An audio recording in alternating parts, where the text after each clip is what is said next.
O tema da palestra hoje é a ingratidão dos filhos e os laços de família. Na semana passada, caiu pela terceira vez essa palavra aqui no Evangelho. E me chamou a atenção. Quando caiu pela terceira vez, me levou a pensar o que a gente não está escutando. O que a gente não está entendendo desse texto que está sendo passado. Assim como esse de hoje. O de hoje também é a terceira vez que está caindo. Então, isso me traz a pensar o que a gente tem que refletir sobre isso. Ou, de outra forma, vamos nos aprofundar nessas palavras. Por quê? De alguma forma, o que tem aqui é justamente o que a gente precisa escutar. Então, eu abri justamente o Evangelho da semana passada, que falava da ingratidão dos filhos e os laços de família, e estruturei a nossa conversa de hoje baseado nisso. A ingratidão dos filhos é uma das provas mais dolorosas que os pais podem enfrentar. É uma experiência que toca profundamente o coração e desafia nossa capacidade de compreensão e perdão. No capítulo 14, item 9 do Evangelho segundo o Espiritismo, Santo Agostinho nos oferece reflexões valiosas sobre esse tema. E aqui tem uma passagem, que é essa primeira que eu vou trazer agora, que fala o seguinte.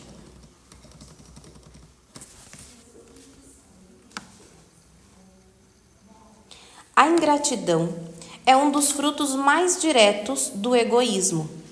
Revolta sempre os corações honestos, mas a dos filhos para com os pais apresenta caráter ainda mais odioso.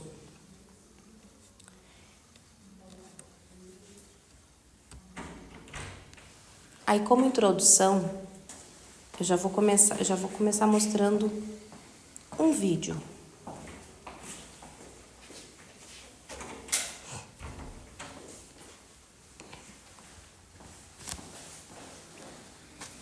Não importa a imagem, o que importa é o áudio, né? O conteúdo. Mas de qualquer forma eu vou virar aqui.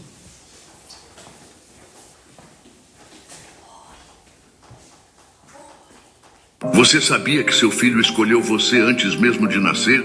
Isso mesmo. Antes da reencarnação, ele te escolheu como pai ou mãe. E você aceitou esse compromisso espiritual para evoluírem juntos nesta vida. Essa escolha não é por acaso.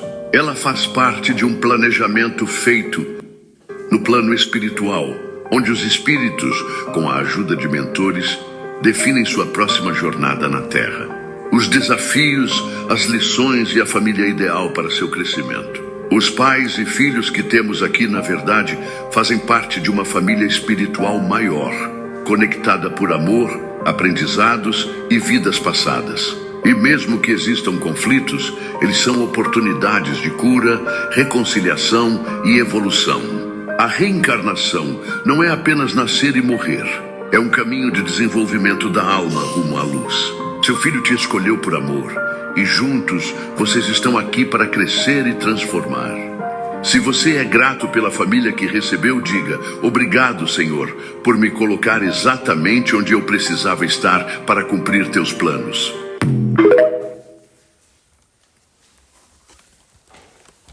Nossos filhos nos escolheram, assim como nós escolhemos os nossos pais.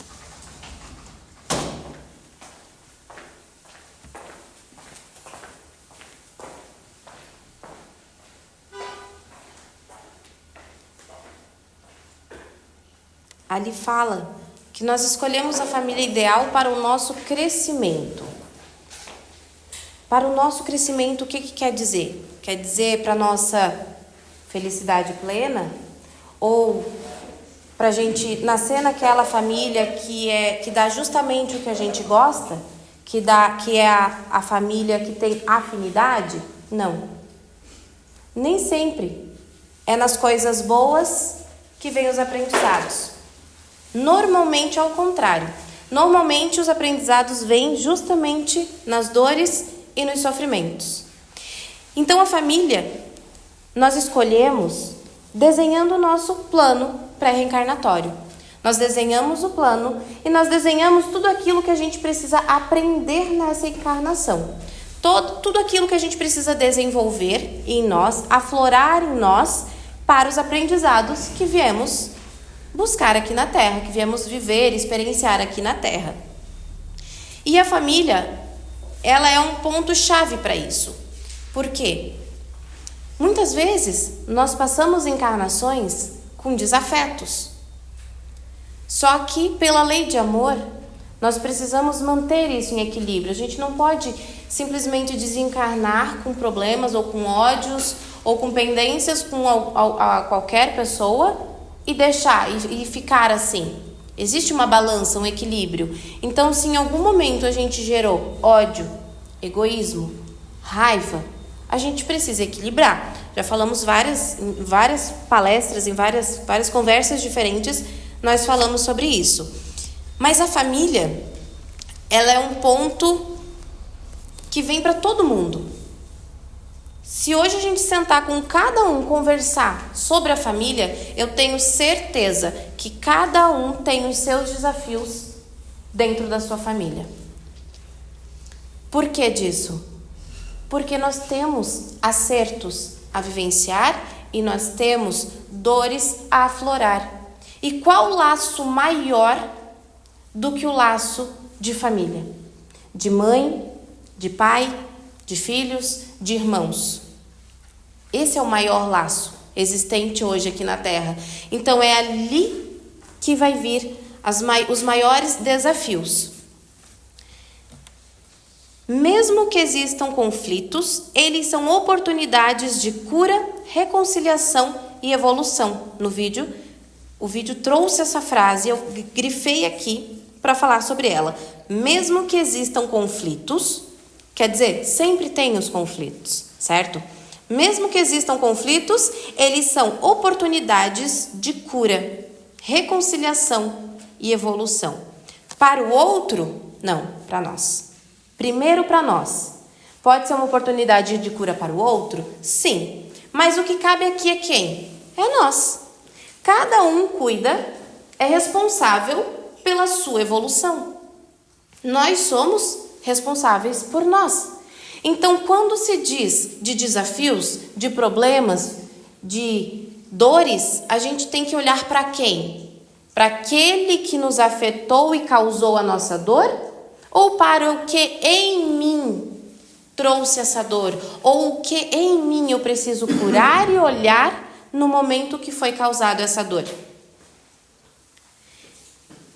Além das dores, das dificuldades, dos problemas aqui dessa encarnação, nós temos uma bagagem das vidas passadas. O Espiritismo nos ensina que os laços de família são frequentemente reencontros de espíritos que já conviveram em existências anteriores. Assim, a ingratidão pode ser resultado de conflitos passados que ainda não foram resolvidos. Na passagem aqui, Santo Agostinho ele fala: quando o espírito deixa a terra, leva consigo as paixões ou as virtudes inerentes à sua natureza e vai no espaço aperfeiçoar-se ou estacionar, até que deseje esclarecer-se. Esses espíritos podem retornar à vida terrena com o propósito de reparar erros anteriores. E quando eu falo esses espíritos, eu estou falando de nós. Porque nós somos espíritos que estávamos lá no plano espiritual e pedimos por encarnação para que a gente pudesse corrigir aqui os erros passados. Então, quando eu falo aqui em espíritos que encarnam na vida terrena, eu estou nos referindo a nós, a cada um de nós aqui. Esses espíritos podem retornar à vida terrena com o propósito de reparar erros anteriores, mas as antigas animosidades podem ressurgir, dificultando o cumprimento dessa missão. O que isso quer dizer? Que lá, nas outras encarnações, a gente teve animosidade, tivemos problemas com pessoas, né? Falando bem no português, tivemos problemas com outros seres, com outras pessoas. Quando a gente encarna aqui, esses sentimentos ou essas dores, elas continuam em nós. Porque por mais que nós tenhamos o véu do esquecimento, quando a gente encarna, quando a gente nasce lá o bebezinho, é apagado a memória. Se chama de véu do esquecimento. Então ninguém de nós lembra das outras encarnações. Só que o sentimento, ele fica. Quem de nós, né? Acredito que com todo mundo já tenha acontecido. De olhar para uma pessoa e dizer assim, não fui para a cara dela. Nossa, ela tem uma energia tão ruim que eu não consigo ficar do lado dela. Por que será? Não é porque ela tem uma energia ruim. É porque o nosso espírito, ele lembrou, ele sentiu aquela energia que ele já tinha sentido anteriormente. E ele lembra. Aí vem aquela impressão. Aquela impressão assim, meu santo não bateu. Quando é uma pessoa lá do trabalho ou de longe, tá tudo bem. A gente consegue viver. Mas e quando é uma pessoa da nossa família? Que a gente olha assim, meu Deus, não consigo suportar esse ser humano. Um irmão, um pai, uma mãe, um filho. E aí? Como é? A gente consegue simplesmente ignorar? Não tem como. E é justamente por isso que nós viemos com esse laço, para que a gente não pudesse simplesmente ignorar.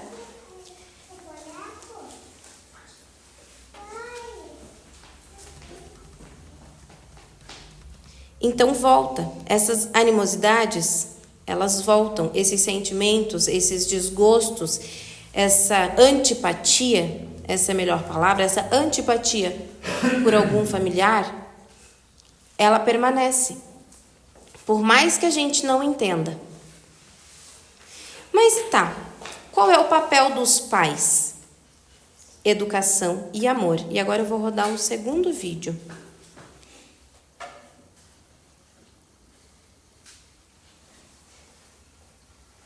Que fala sobre isso.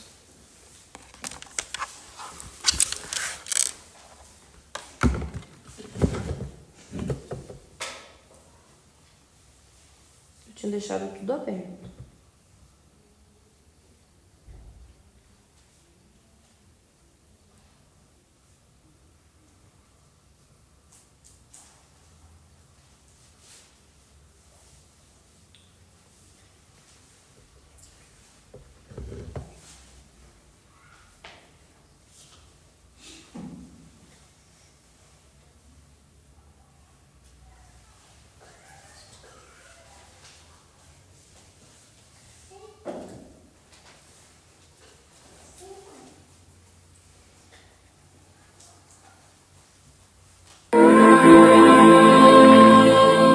Talvez a gente nunca tenha se dado conta, mas os filhos são a nossa melhor motivação para que a gente cresça e se torne um ser humano melhor.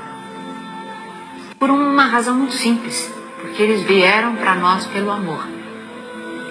E eles nos elegeram como um guardião do seu mistério. Eles nos procuraram para algo que lá onde eles estavam não havia mais como conseguir. Eles descem à terra por meio de nós, recebem através de nós o dom da vida. Mas eles nos fizeram eleitos, né? Eles nos elegeram primeiro. E eles procuram em nós algo que a gente deve ter para dar, senão eles teriam procurado outro. Né? E se a gente pudesse lembrar disso, e se a gente puder se sentir assim, como quem carrega algo de muito sagrado, né? Como um sentimento de responsabilidade por essa vida que se desenrola e tem um segredo, né, para trazer à tona, para desvendar, e que espera que nós possamos ajudá-lo nisso. Então, se a gente puder ter esse exercício de proteção desse mistério, essa proteção que acontece quando, ao invés de interferir sobre, tá, a gente presta atenção no que ele mesmo sinaliza e tem a dizer. Né? Talvez essa seja uma pista para a gente começar esse caminho. Né? E tudo mais vai acontecendo. E aí a gente descobre o verdadeiro sentido de quando se ouve que os filhos são presentes. Né? São presentes da vida que vêm para nós, porque eles nos talham, são nossos mestres, mais do que nossos aprendizes. Não são os filhos que se parecem com os pais, são os pais que se parecem com aquilo que eles vêm buscar. E por isso eles nos elegem.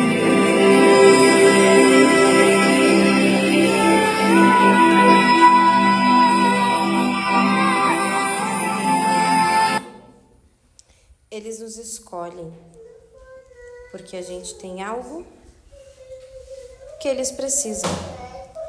Então nós, enquanto pais, às vezes a gente se cobra, se culpa, ou às vezes nós, enquanto filhos, cobramos e culpamos, só que a gente escolheu exatamente essa família, assim como nós somos escolhidos. Por quê? Porque nós viemos e nós temos justamente aquilo que é preciso para a evolução de cada um. Tanto a deles, enquanto filhos, quanto nós, enquanto pais, quanto nós, enquanto filhos. Nós temos a personalidade, a estrutura familiar, a condição financeira, a idade, o período da vida. Nós temos tudo certinho desenhado para aquilo que foi necessário para aquele filho. Cada criança é diferente, cada filho é diferente, cada irmão é diferente um do outro.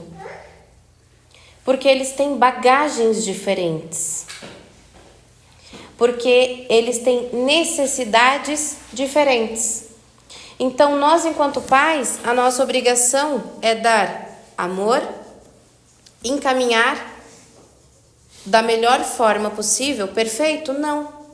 Porque se fosse para ser perfeito, viriam com manuais. E não é assim. Cada um tem que fazer o quê? O melhor que pode. Nós, enquanto pais, nós devemos educar no caminho certo, claro, fazendo o melhor que a gente pode, aquilo que a gente acha certo. Mas principalmente com amor. Ali falou bastante. Com amor. Tem filhos que alegram, tem filhos que entristecem, mas mesmo diante da ingratidão, os pais são chamados a exercer a paciência, a compreensão e o amor incondicional. A educação moral dos filhos é uma tarefa sagrada e contínua. Sagrada e contínua. Não quer dizer que é só enquanto são pequenininhos, enquanto é criança. Aqui fala, é uma tarefa sagrada e contínua. Enquanto formos pais, enquanto tivermos os nossos filhos, a nossa tarefa é estar ao lado deles, é educá-los. Mas aqui não fala só nas coisas terrenas, fala o quê? Na moral. A moral. A nossa evolução moral é aquilo que a gente vai levar depois do desencarne. A gente veio para cá com esse objetivo de evoluir moralmente e a gente vai voltar para lá somente com essa bagagem, aquilo que a gente conseguiu evoluir moralmente. O que a gente constitui de material, a gente não leva, fica aqui. Casa, carro, trabalho, profissão, tudo isso vai ficar. Mas o que eles vão levar? O que nós vamos levar? O que nós aprendemos e evoluímos moralmente. O amor, a tolerância, a caridade, a alegria, os momentos que são passados juntos. Isso é o que vai ficar na lembrança, isso é o que vamos levar na memória. E Santo Agostinho fala também nessa passagem ali. Desde pequenina, a criança manifesta os instintos bons ou maus que traz da sua existência anterior. A estudá-los, devem os pais aplicar-se. É fundamental que os pais observem e corrijam com carinho e firmeza os comportamentos negativos desde a infância, prevenindo que o egoísmo e o orgulho se enraizem. Prevenindo que o egoísmo e o orgulho se enraizem. A gente olha um bebezinho, uma criancinha, é pequenininho, nossa, acabou de começar a vida, não passou nada. Doce ilusão. Eles são, muitas vezes, esses bebezinhos são espíritos muito mais velhos que nós. Eles têm uma bagagem. E eles trazem os instintos, bons ou maus, ou bons e maus, porque ninguém que está aqui é perfeito. Todos temos qualidades, assim como todos temos defeitos. Todos temos aquilo que a gente pode contribuir de bom para os outros, para os filhos, para a família, para a sociedade, mas todos temos aquilo que a gente precisa aprender e modificar no nosso instinto ou na nossa vida, nos nossos pensamentos, na nossa posição, nas nossas atitudes. Então tem aquilo que a gente veio para aprender e tem aquilo que a gente veio para ajudar. Isso é para todos. Agora, enquanto pais, nós devemos o quê? Olhar para os instintos que as crianças estão trazendo. O que a gente pode ver neles que precisa corrigir, que precisa de firmeza, que ele falou o quê? Com amor e com firmeza. Só vou cortar um pouquinho a tua fala, Daniela. Hoje eu falei isso assim, que minha sobrinha, as duas que eu levo para a escola todos os dias, né? A pequena sempre se atrasa. Ela é a última a terminar de comer, ela é a última a terminar de tudo, né? E ainda tem que comer a sobremesa antes de escovar os dentes, antes de vestir a roupa para ir para a escola. Então, quando eu chego lá, 15 para 1 para pegar, a Maria está sempre comendo ainda na mesa. Aí a Ana tem que ir e eu me atraso no meu trabalho para levar ela lá na escola, voltar. Hoje eu até encontrei o Giovanni na esquina e disse: Giovanni, leva para mim, por favor, né? Mas assim, parece que é uma coisa para incomodar, né? E depois eu chamei a atenção assim e falei para o meu irmão, eu vi que ele não gostou, mas eu falei. Eu disse: você tem que começar a educar ela a ter responsabilidades.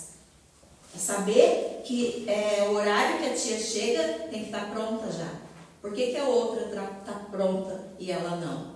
Né? Então tem que se educar dessa forma.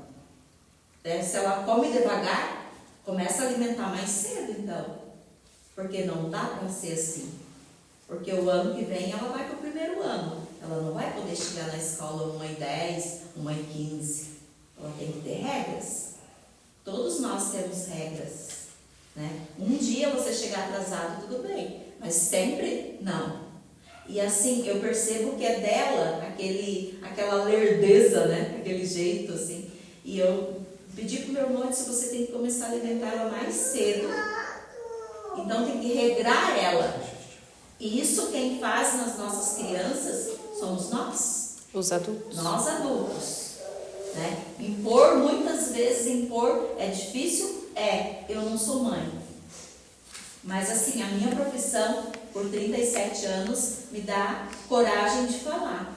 Que a gente, às vezes, dói no coração, mas a gente tem que se impor. Porque assim, chega lá na frente, na vida adulta, já digo assim, na adolescência, 12 anos pra frente, você não segura mais. E aí é difícil torcer, aí é difícil educar. E aí tem uma fala bem dolorosa que eu falo assim, que o mundo faz, que se diz assim, que se você não educa, se os pais não educam, a polícia educa, a vida educa. Então nós, enquanto pais, enquanto seres humanos, temos que tentar o máximo possível e o impossível a educar essas crianças agora, a limitar elas. Porque elas estão vindo totalmente sem limites. De 1000 crianças que você olha, você pode colocar 3 que têm limites. As outras não têm.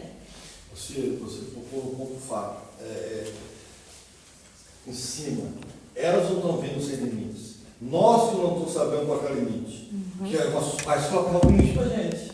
Então o erro está sendo nosso. Mas eu coloco assim que elas estão vindo, eu falo do meu trabalho, né? Elas estão vindo para a escola, que é apavorante. É apavorante. Então imagine que assim, há 10, 15 anos atrás eu ouvi um dia uma palestra que o rapaz falou assim, um senhor já de idade, daqui tantos anos não se terá mais professores. Só para vocês terem uma ideia que nós temos disciplinas e turmas nas escolas que não tem mais professor. Por quê? Tem turma que já passou 5, 6 professores e abandona e vai embora. Não quero. E dói na alma, gente. Porque nós estamos lá na escola recebendo o fruto lá de dentro da nossa casa. Então nós temos que ser firmes, assim como nossos pais foram, né? Eu estou falando.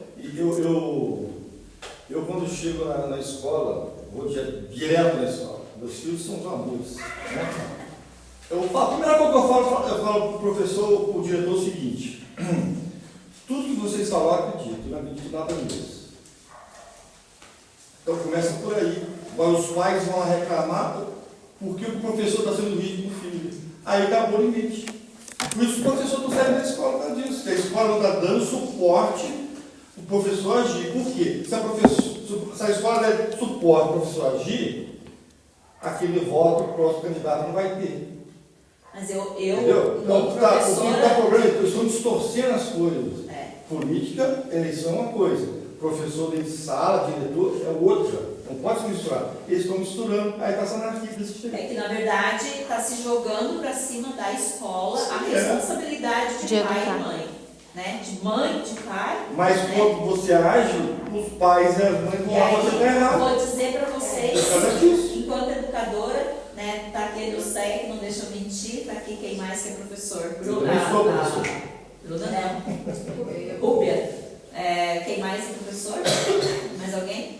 Que a gente não pode nem olhar com olhar, porque assim, quando eu lembro, né, que a gente fazia assim para o aluno para dar uma amenizada, né? Hoje, se nós fizer isso, nós vamos para a cadeia. Vamos. Então, assim, nós não temos esse dever de educar. Nós somos transmissores de cultura. Conhecimento. De conhecimentos, né? E está sendo, o papel está sendo a responsabilidade da educação e da transmissão de conhecimentos, está ficando nas costas do professor, que não tem o direito nem de dizer: fulano, senta, fulano, pelo amor de Deus, senta um pouquinho. Então eu não sei onde isso vai parar e como vai ser, como será as no próximas futuro, né? gerações, né? Mas eu estava falando do Gabriel e a gente estava falando do café, que uma pediatra deu um depoimento que ela saiu, ela foi obrigada a comentar com vocês.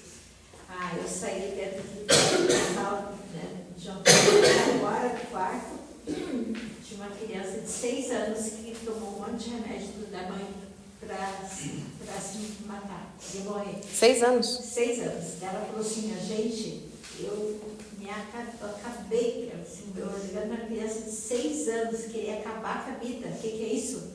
Daí disse que ela pegou e começou a conversar com ele e disse assim: meu Deus, mas por que isso? Ele falou assim: me diga por que eu viver? Por quê? Meu pai e minha mãe trabalham tanto, e quando chego, brigo que eu nem existo para eles. Meu irmão tem 15 anos, quase nem mata de pau. Então, para que eu viver? Eu quero encontrar minha avó que já foi. Ela que me amava, ela que me dava carinho. Então, aqui, eu não quero mais estar. Eu não tenho por que eu ficar aqui. Então, ela falou assim: meu Deus, que situação. Uma criança de 6 anos querer tirar a vida. Porque não tem gosto de viver. Porque os pais trabalham demais, chegam em casa e ainda brigam demais, e eles... E às vezes esses pais estão juntos porque assim, vamos empurrar essa relação por causa do filho. Só que daí eles não sabem o mal que estão fazendo. Às vezes era muito melhor separar e cada um viver bem feliz, cada um no seu canto, do que viver junto e viver brigando. E olha o que está ensinando para as crianças. E eu acho, Jânia, eu acredito assim, que a gente se perdeu enquanto nova geração, já digo, né, comparado com as gerações antigas, porque as gerações antigas eram muito autoritárias. E a gente sentia muito a falta, né? A falta de tudo, já digo, né? As dificuldades financeiras, a falta de carinho, de atenção, de tolerância, de afeto, no sentido de pegar no colo, enfim, de um carinho, né? O autoritarismo. Os pais que são muito autoritários têm dificuldade de dar carinho. E daí, quando eu digo porque eu sempre pensei assim, e não vou dizer que eu não penso, porque eu penso até hoje assim. Tudo que eu não queria era ser como minha mãe. Então, enquanto mãe, o meu espelho era ela, justamente para eu não ser como ela. Porque eu não queria fazer com as minhas filhas, e isso eu já escutei de vários pais, né? Eu não queria fazer com as minhas filhas, o que foi feito comigo. Só que daí o que eu acho que a gente se perde? No meio do caminho, a gente não entrou no meio termo. A gente acaba entrando na permissividade. Então, assim, para eu não bater, espancar e viver socando a criança, como antigamente fazia, porque se a gente falasse você, eu digo por mim, se eu chamasse minha mãe de você, eu soco, pegava. E daí, pra gente não viver socando, a gente faz o quê? Tolera. Só que daí onde tolera demais, a gente erra a mão. Eu sou uma que eu busco, eu estudo muito, leio muito e assisto muito vídeo em relação à educação infantil, porque eu quero entrar nesse equilíbrio. Não ser tão permissiva, de deixar não ter limites, e daí chega na escola sem limites, só que ao mesmo tempo não ser tão autoritária a ponto da criança não ter voz, não ter opinião própria, né? Ou tá em depressão, ou digamos assim, né, entrar em depressão, como falou ali, né, os pais brigam demais. Quantos pais brigam demais e daí sobra para o filho, né? Já ouvi vários relatos assim de, eu bati na criança de tanto estar brigando com o parceiro, com a parceira, daí sobrou para a criança. Então eu acho que a gente peca, eu acredito que a gente peca Desconta, né, no filho, na falta de equilíbrio. que sentiu naquele momento do pai, da mãe. Exatamente. Alguém, né? Eu acho assim que a nossa geração que está estragando essas crianças, a gente não define o que é o papel do filho, o que é o papel do pai, não. A gente quiser mesmo, Né? Na verdade. E o que a gente pode soltar, né, tolerar, Exatamente. e o que a gente tem que segurar, o que é inegociável, né? Eu acho que é nesse... Antigamente o pai dizia, é assim, deu, né? É claro que isso é muito autoritário, como tu fala, mas o filho tem que saber, né, das coisas. E eles provocam, né? Não vai lá em tal lugar, mas não vai por quê? O que tem a ver? Não sei o que fica, né? Uhum. Então, não vai lá porque eu não quero, porque não é por isso e por aquilo, e deu. Não tem que ficar discutindo com o filho. Eu penso dessa forma. E eu sou assim, aprendi assim com a minha mãe, ser firme, depois que eu disse não, é não. Então eu penso antes de dizer não. Eu ia te dizer Que isso, acontece? eu penso antes de dizer. Às vezes vem no choro. Tem três instituições milenares que estão aí até hoje, vão se perpetuar por muito tempo por causa disso. Por causa de organização, disciplina e hierarquia. A igreja, o exército e a maçonaria. Por quê? Se você não tiver essas três coisas, não vai para frente. Você tem que ter hierarquia, tem que saber, você tem que saber o que está acima de você, está mandando. Né? Tem que obedecer. Disciplina, você tem que ser disciplina das coisas. Se você não tiver disciplina de casa, como é que você vai entrar no mercado de trabalho? Lá nós vamos cobrar disciplina. Né? E organização, se for uma pessoa desorganizada, tem gente que fala, a minha bagunça eu entendo, tudo bem, mas se você vai viver em sociedade, você tem que ter organização para todo mundo. E é para isso que vivemos em sociedade, para nos forçar, né? Se não tiver esses três pilares, fica difícil.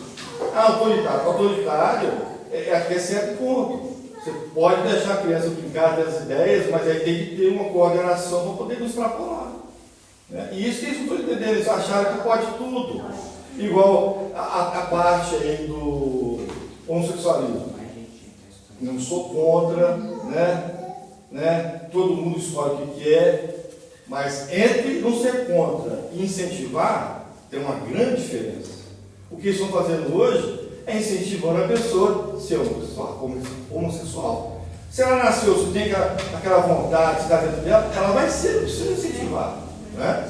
E você tem que aceitar, porque ela nasceu. Que nos cabe né? respeitar. Ela diz, respeitar. Mas o jeito que a sociedade está colocando, está incentivando a pessoa, né, as mulheres ser lésbicas e os homens serem gays. Desculpa falar da minha época dos viados, entendeu? Mas esse incentivo que atrapalha. Né? Então, a pessoa não está sabendo, como você falou, não está sabendo dosar a coisa. Entrar num ponto de equilíbrio, né?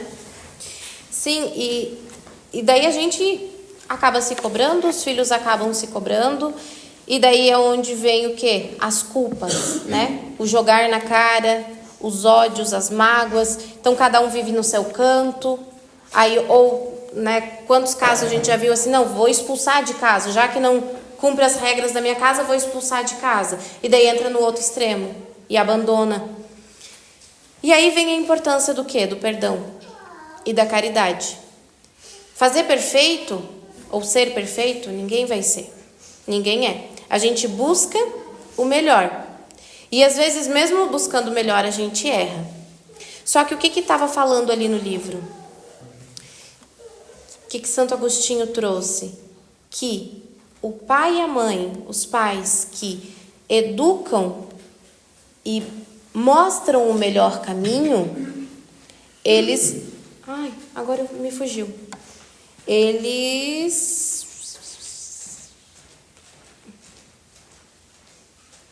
Eu não salvei essa parte.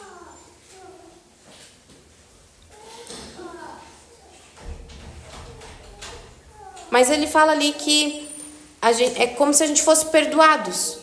Os nossos erros são diminuídos, porque a gente fez o melhor tentando acertar, a gente ofereceu o melhor, ensinou no melhor. Só que a gente fazer o melhor e mostrar no caminho certo, e o filho ir para o caminho certo, tem uma distância. E ali fala que se o filho, ainda assim, não seguir o caminho do bem, não é nossa culpa. Ele não coloca como se nós fôssemos culpados ou como se nós fôssemos pagar. Claro, nós somos responsáveis. Cada filho que nos é confiado, nós somos responsáveis. Só que quando a gente mostra no caminho do bem, do certo, né? E aí eu falo, não só as palavras, mas também as atitudes. Como o que a Janete falou, o exemplo do menininho. Os pais brigando o tempo inteiro, eles estão dando um bom exemplo para o filho? Não. Eles estão ensinando amor para o filho? Não. Eles estão ensinando o quê? Briga, ódio, mágoa, raiva. E aí, é certo? Não. Então, o que a gente faz, mas eu sou adulto, ele é só a criança, eu faço o que eu quero. A criança aprende pelo exemplo. A criança vê e segue padrões. Então, tudo que eles vê a gente fazer, ou a forma que a gente vive, eles vão levar como aquilo ser o certo. Eles vão captar como se aquilo fosse o certo. Então, se tá brigando demais, se tá xingando demais, se fala nome demais, a criança vai fazer isso porque ela acha que é o certo. Não quer dizer que aquela criança que é mal educada, os pais sejam mal educados. Não é isso que eu tô querendo dizer. Só que a criança observa. Então, além de eu falar e mostrar o caminho certo, ou falar o caminho certo, eu preciso viver o caminho certo. Então, se eu falo para ela que ela precisa orar, ela vai aprender a orar como? Me vendo orar. Então, se ela vê eu rezar, pedir, ter fé, falar em Deus, aí ela vai para o caminho da fé, ela vai para o caminho de Deus, ou não. Só que se a gente for fazer, nossa parte está feita. Agora, se eu falo para ela assim, minha filha, você tem que crer em Deus, mas em nenhum momento do meu dia eu falo em Deus, e só fico xingando, ela vai entender o tamanho da importância de falar, de crer em Deus, ou de se ter a fé? Não, porque ela não vê isso em nós. Se eu falar para ela assim, que você tem que viver aqui com amor, com alegria, tua vida aqui tem que ser mais leve, só que a minha vida é fechada, é travada, tô sempre irritada, tô sempre de mal com a vida, ela vai entender o que é uma vida leve e feliz? Não, porque ela não vê as referências de amor, que é quem? A família, né? Quem cria, e aí eu não digo pai e mãe de sangue, mas pai, mãe, adotivo, vó, vô, tio, tia, madrasta, padrasto, enfim, quem cria, quem aquela criança está crescendo, né? Então, se ela não vê aquelas pessoas que ela tem como referência de amor, vivendo o que falam, ela não vai aprender.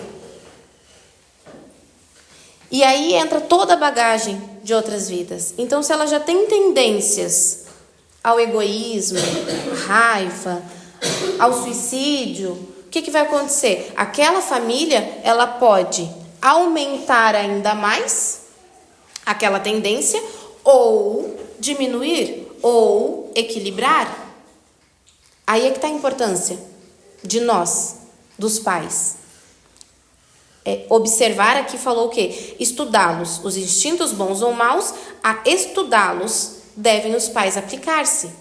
Porque a gente precisa olhar para aquela criança e entender quais são as tendências que ela tem. Cada filho é diferente. Então, nós precisamos olhar para cada filho com um olhar diferente, com um olhar único.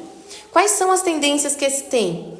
Esse aqui tem tendência a ser mais briguento. Então, a gente precisa o quê? Ensinar formas de controle emocional, de controlar a raiva, de controlar o ódio. Esse aqui tem tendência a ser mais egoísta. Então, o que eu tenho que ensinar mais esse dali? A dividir, né? A ceder, a equilibrar. Então, eu tenho que olhar para cada filho com um olhar diferente para poder ajudá-los. E não só ajudá-los, ajudar a nós, porque no momento que a gente se concentra naquilo que a gente precisa mostrar e ensinar, a gente nos molda, a gente muda as nossas atitudes também. Então, às vezes, aquele filho, ele vem ensinar, às vezes não, sempre, né? Sempre, é uma via de mão dupla. A gente veio para ajudá-los, para educá-los, para conduzi-los num caminho, mas, ao mesmo tempo, eles estão ali para nos ensinar, para nos moldar. Porque ambos somos espíritos velhos, que estão aqui por um propósito. Então, a partir do momento que a gente olha para aquela criança, para aquele filho, para aquele familiar, e a gente tenta nos moldar, ser diferente por eles, nós começamos a mudar. E aí eu falo um exemplo meu. Eu tenho uma filha que para mim é extremamente desafiadora, desde que nasceu. Só que por ela, eu comecei a estudar. A estudar o quê? Autoconhecimento. Foi onde eu cheguei ao espiritismo, às obras kardecistas, que foi o que me abriu a mente e me fez entender. Foi justamente os questionamentos do porquê eu vim nessa família, que era uma coisa que eu questionava muito, por que eu vim com esse pai e com essa mãe, porque eu não entendia por que eu era tão diferente daquele pai, daquela mãe, daquela família, vovó, tios, aquela estrutura familiar. Por que eu vim tão diferente deles? E, ao mesmo tempo, o que eu faço com essa filha que é tão desafiadora? Como eu faço para ser uma mãe diferente do que a minha foi, mas, ao mesmo tempo, conseguir viver bem? Então, por essas buscas, por esses conflitos familiares, foi aonde eu foquei em mim. Foi aonde eu comecei a estudar, e estudo até hoje. Esses assuntos, para mim, me motivam, porque a gente está sempre em aprendizado. A gente não pode chegar no momento assim e falar, pronto, já aprendi tudo o que eu precisava, agora é só viver.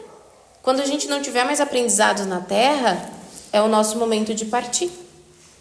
Porque enquanto nós estivermos encarnados, sempre vão ter aprendizados. A gente só precisa ter o olhar para observar e entender tudo que acontece ao nosso redor, porque com tudo que acontece, a gente tem a oportunidade de aprender. Seja uma birra do filho, a gente tem ali uma oportunidade de aprender, de melhorar, de tolerar, de exercitar a paciência. Essa semana eu fui no supermercado, daí quando eu estava no caixa, minha filha veio e me mostrou uma latinha de energético. Daí eu disse para ela, não, já te falei que isso não é legal, que isso não faz mal, mas esse aqui é de criança. Pior ainda, já está ensinando a criança lá a tomar energética, né? Que a gente sabe que faz muito mal para o coração. Eu disse, não vai, nem sempre não vai tomar. Se faz mal para um adulto, vai fazer para a criança. Então, como que a gente vê que a gente tem que trabalhar esses assuntos assim, porque está tudo ali, ó, exposto para eles. Como o Rosan falou antes, a questão do incentivar.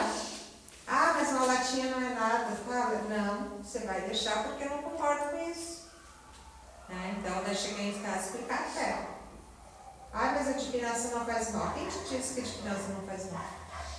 Né? Então, olha o incentivo que a gente tem diariamente na mídia, no consumismo, para a gente conseguir controlar, né, dentro de casa com nossos filhos. É como um palestrante uma vez falou. Sabe por que tem aqueles carrinhos pequenininhos no supermercado? Todo mundo falou. É para os reizinhos e para as rainhas. Porque os reizinhos e as rainhas de dentro de casa, eles vêm com o carrinho e primeiro o pai passa tudo para o reizinho e a rainha. Eles vão bem esse termo mesmo, né? Tudo que eles querem primeiro, para depois ver se tem dinheiro para comprar o essencial. Precisa. Inversão Inversão de papéis. de papéis. Né? Porque primeiro tem que ser aquilo que o pai e a mãe querem, aquilo que precisa. Né? Então, é complicado, sim, a gente sabe que está bem difícil, né, hoje em dia, se educar um filho. Antigamente se pensava muito em educar um filho, era questão de alimentação, né? Hoje em dia não, hoje a alimentação está difícil, mas você tem como. Mas a educação está muito difícil. Porque a competição é muito grande. Bem certinho. A importância do perdão e da caridade, mesmo diante da ingratidão, é essencial cultivar o perdão e a caridade, compreendendo que cada espírito está em um estágio diferente de evolução. Santo Agostinho fala que compreendem que, para se dirigirem a Deus, só existe uma senha, a caridade. Ora, não há caridade sem esquecimento dos ultrajes e das injúrias. Não há caridade sem perdão, nem com o coração tomado de ódio. O perdão liberta tanto quem o oferece quanto quem o recebe, permitindo que ambos avancem em sua jornada espiritual.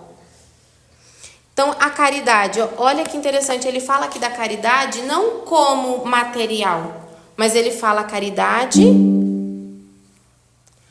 da caridade como esquecimento dos ultrajes e das injúrias. A gente carrega muitas mágoas. Às vezes os filhos falam, e daí eu entro em filhos e pais. Às vezes nosso familiar, eles falam coisas que nos machucam. Nós falamos coisas que machucam. E daí entra a raiva, a mágoa, o ódio. E é que fala, não há caridade sem perdão, nem com o coração tomado de ódio. Então, a gente tem que ter esse cuidado para olhar como está o nosso coração em relação aos nossos familiares, nossos filhos, nossos pais, nossos irmãos. Como já está chegando o horário, eu vou mostrar um videozinho aqui para finalizar. Falando de filhos, né? Pense o seguinte, seus filhos, quem são seus filhos? Seus filhos não são você. Seus filhos não são fruto de você. Seus filhos têm sua genética. Tem o óvulo, tem o espermatozoide, tem os genes de marido e mulher que deram, ou de um casal, que deram aquele corpo. Mas aquela pessoa, que na verdade é um espírito que está habitando aquele corpo, não é filho daquele pai e daquela mãe. Aquela pessoa, aquele espírito que está habitando aquele corpo, é isso mesmo, é um espírito, por si. Então pense que seu filho ou sua filha é um espírito, que tem toda uma história, toda uma tradição, já viveu muitas coisas, conhece uma série de coisas e está nesse momento com você, para ser educado por você, para lhe educar também. E qual é o seu objetivo, qual é a obrigação de pai e mãe? Ajudar essa pessoa a continuar crescendo. Claro que ele vai te ajudar também. Frequentemente, na verdade, o filho é mais adiantado que o pai. Por quê? Porque é um espírito mais desenvolvido, um espírito que já viveu mais tempo, ou já viveu melhor, já aprendeu mais coisas. Então, frequentemente o pai tem mais juízo, o filho tem mais juízo que o pai. Ele educa o pai, não é? Pode acontecer também. Agora, o que é importante? Que você lide com espíritos que estão à sua volta, não com meu filho, minha filha, não é seu, não é posse sua. Eles têm uma personalidade, compete a você educá-los no que for possível, mas se eles não seguirem o que você pensa, ou mesmo se der uma desandada, ficar, puxa, complicadíssimo, foi uma picaretagem, só paciência. Se você fez o seu melhor, se você educou bem esses filhos, eles são donos de si. A responsabilidade sobre a vida deles é deles. Você faz tudo que pode, sobretudo no começo, na infância e na adolescência. Na fase adulta, cada um cuida de si. Assim é a sequência da vida, eles são responsáveis por eles mesmos. Outra questão importante com relação a filhos é que você já pensou que nós todos seremos filhos por mais tempo? O que eu quero dizer com isso? Nós todos estamos envelhecendo muito mais, estamos ficando muito mais tempo encarnados, muito mais tempo vivos nessa encarnação.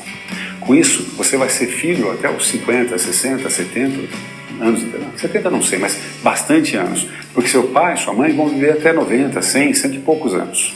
Então, sua obrigação como filho ou filha, ela é maior, ou melhor, ela é por mais tempo. E qual é a obrigação de um filho ou de uma filha? A mesma que teve os pais para com os filhos, cuidar deles. Veja, no começo da encarnação, a criança não consegue viver sozinha, depende de tudo, depende que alguém a alimente, troque de roupa, limpe. No final da vida, a mesma coisa. O idoso precisa de alguém que o alimente, troque, cuide, dê carinho, né?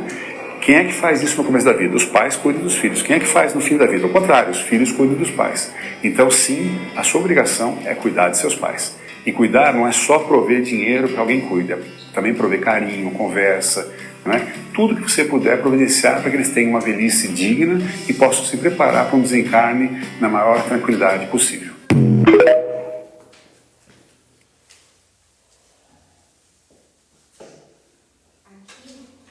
Aqui a gente já olha por outro ângulo, da importância dos filhos, a importância de nós enquanto filhos. Tamanho da obrigação que nós temos enquanto filhos. Cuidar dos pais, a importância de cuidar dos pais, e não só, como ele falou ali, não só em dinheiro ou material, mas carinho, atenção. E daí é o que eu trago, o que nós estávamos dizendo antes, a importância do carinho, da atenção para os pequenos, para os filhos, e também para os pais, enquanto idosos. Os nossos velhos, por mais, se for observar, é a mesma coisa que as crianças. Por mais que a gente fale, às vezes eles entendem totalmente diferente. E os idosos são assim também. Só que o que cabe a nós? Paciência, tolerância e amor, que é o que eles precisam. Quando os pais fizeram tudo para o adiantamento moral dos filhos, aqui estava a frase que eu queria antes.